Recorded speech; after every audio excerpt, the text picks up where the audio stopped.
स्वामी विवेकानंद विद्यामंदिर दत्तनगर। जिजाऊंचा लेख तो मराठ्यांचा राजा होता, झुकला नाही कोणासमोर, मुघलांचा तो काळ होता। हवा वेगाने नव्हती, हवेपेक्षाही त्याचा वेग होता, अन्यायाविरुद्ध लढण्याचा इरादा नेक होता। असा जिजाऊंचा शिवभाग जगात नाही तर लाखात एक होता। आपल्या महाराजांनी गड किल्ले सांभाळले, गड किल्ल्यांसाठी बलिदान दिले, पण आपण जर राजस्थानचे गड किल्ले बघितले तर आपल्या लक्षात येईल की तिथल्या महाराजांनी स्वतःसाठी रंगमहाल बांधले, मग आपल्या राजाचा एक सुद्धा रंगमहाल बघायला मिळत नाही। लाल महाल तो सुद्धा शहाजी महाराजांनी बांधला। उभ्या आयुष्यात छत्रपती शिवाजी महाराजांनी एक सुद्धा रंगमहाल बांधला नाही। का बांधला नाही? कधी कोणाला प्रश्न पडलाय का हो? शिवाजी महाराजांनी रंगमहाल यासाठी बांधला नाही कारण बाहेरच्या राजांनी रंगमहाल बांधले, त्यांनी त्यांच्या महालामध्ये बायका नाचवल्या।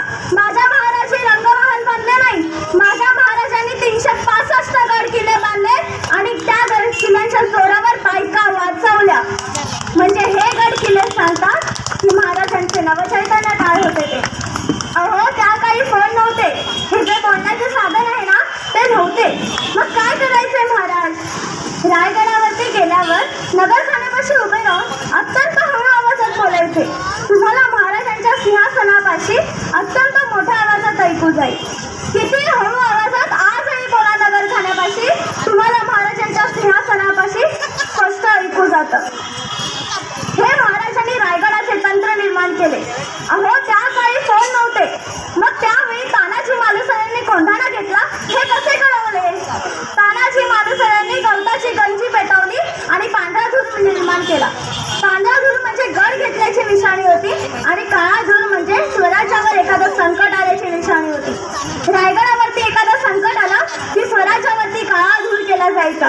रायगडावरचा काळा धूर बघून तो तोरण्यावर केला जायचा, तोरण्यावरचा काळा धूर बघून तो राजगडावरती केला जायचा, राजगडावरचा काळा धूर बघून तो पन्हाळा किल्ल्यावरती केला जायचा, पन्हाळा किल्ल्यावरचा काळा धूर सिंधुदुर्ग किल्ल्यावर दिसायचा।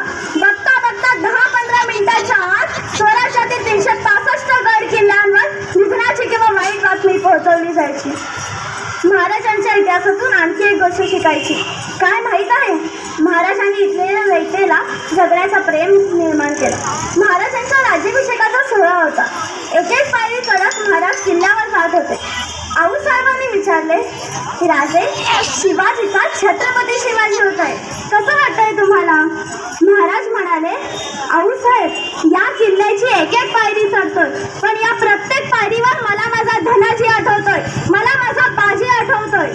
आऊसाहेब सुवर्ण सिंहासन 32 वड्यांच्या सोन्याच्या सुवर्ण सिंहासनाने जरी सजला असेल तरी या सिंहासनावरती अनेक वर्ग मराठ्यांनी रक्ताचे पाठ वाहिले। तुम्हाला माहित असेल राज्याभिषेकाच्या वेळी इंग्रज अधिकारी आला होता। त्या इंग्रज अधिकाऱ्याचेच एक वाक्य आहे। इंग्रज अधिकारी असं म्हणतात, महाराजांच्या शेजारी एक माणूस उभा होता, त्या माणसाला राज्याभिषेकाच्या अगोदर 2 महिने मी आमच्या इंग्रजाच्या वखारी शेजारी भीक मागताना पाहिले होते। मी माझ्या स्वतःच्या खिशातून 2 रुपये काढून भिकाऱ्याला भीक दिली होती, पण तो माणूस दुसरा तिसरा कोणी नसून महाराजांचा गुप्तहेर प्रमुख बहिर्जी नाईक होता। पण महाराज त्याला काही देऊ शकत नव्हते कारण बातमी गुप्त ठेवायची होती। महाराजांना बहिर्जी नाईकांना काहीतरी द्यायचे होते पण देऊ शकले नाही। का? कारण स्वराज्याचे गुप्तहेर कोण हे इथल्या रयतेला आणि इथल्या माणसांना कळले नाही पाहिजे। अहो रायगड का बघायचा? किल्ले यासाठी बघायचे कारण किल्ले म्हणजे महाराज आहे, ते फक्त दगड नाही तर या गडावरती मराठी मावळ्यांनी रक्त सांडले। सर्वसामान्यांचे रक्षण व्हावे म्हणून जो राजा स्वतःच्या जीवाशी खेळत आला त्याला छत्रपती शिवाजी महाराज म्हणायचं।